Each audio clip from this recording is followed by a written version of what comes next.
Hello, Manfred. Hello.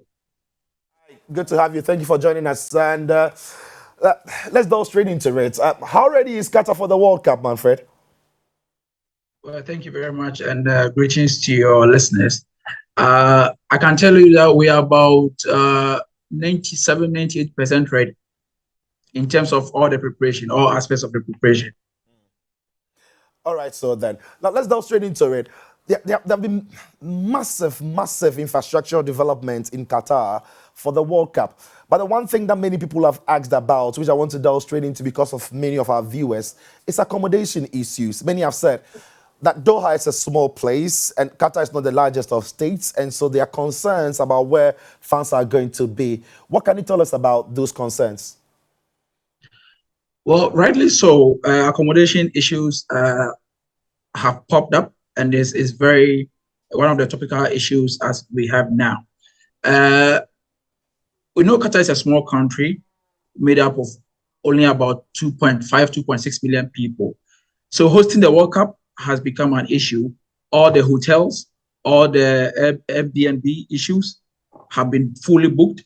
But the government is trying to make innovations by bringing in cruise ships, about three or four, to dock on the site in front of the sea, which is the Cornish area, which is the number one street in Qatar, where each cruise ship is going to host about 2,000 to 3,000 people. Even some can take up to 4,000 people, and that's going to help a lot in terms of accommodation.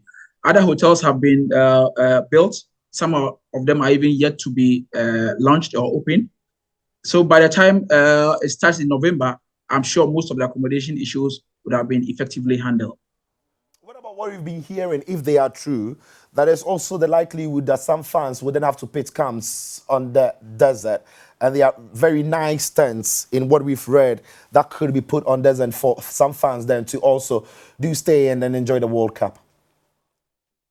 Well, that's a possibility. It's one of the possibilities they are looking at.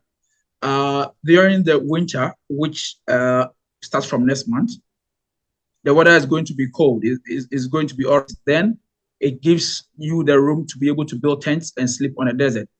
People shouldn't think that it's just going to be an ordinary tent. No, it's going to be a tent with AC, with every amenity that you expect will be there.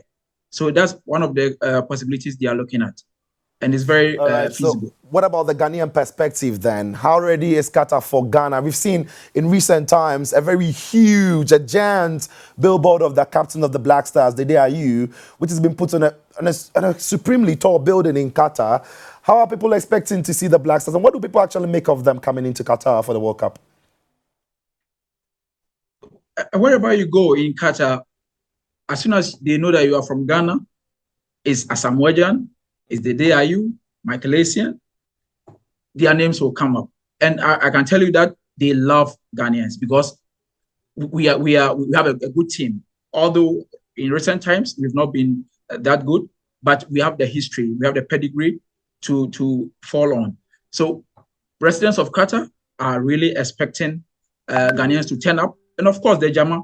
So most of the teams have recorded the Jama sessions of the Ghanaians and play it in their stadiums when they are playing their matches. So seeing it live and in color, I'm sure they are good. So Qatar is really expecting Ghanaians to turn up, as we always do, to lift up the atmosphere and to be on time. And we'll be there in our colors. Finally, before I let you go, Manfred, just finally before I let you go, if Manfred is still there, there Yeah, are I'm slight here. concerns there, Manfred, about the if you like, human rights issues, Manfred. If Manfred can still hear me. Hello, Manfred. Yeah, I can hear you. Yeah, hello, I'm So there are here. slight concerns about human rights issues and also the use of alcohol in Qatar. The opinions are very different, but you are there in Qatar. What are they like? What is the real issue with human rights issues and also the use of alcohol there? Right. Qatar has come a long way from 2009 when I came here to now. They've really put in place a lot of measures to make sure that all these human rights issues are done away with. And I can tell you that I work in industry. I work in oil and gas, and I can tell you that there's been a major shift from way back in the to now. Now workers are being taken care of. I won't say everything is perfect. I will never sit here and say that, but I can tell you that a lot of steps have been made towards making sure that everything is okay for migrant workers. In terms of alcohol, this is a Muslim country, and every country have their laws. But Hassan Thawadi, who is the CEO of the World Cup of the Qatar 2022, have said that whatever you need coming to the World Cup, it will be provided. That includes alcohol. But as you know, public display of affection, indecent dressing, fighting will not be tolerated. And that, I think, makes sense. Just do whatever you want to do, whatever your passion is there. But you must add a bit of sensibility to it and make sure that you do it in the right way. But as Hassan Thawadi said, whatever you need to enjoy here, you will find it. Thank you very much, Manfred. We'll be doing a lot more of this, coming to you for your thoughts and many other updates from Qatar. Thanks for joining us today. That was Manfred all the way from Qatar. Qatar 2022 FIFA World Cup Finals. Welcome to the big countdown.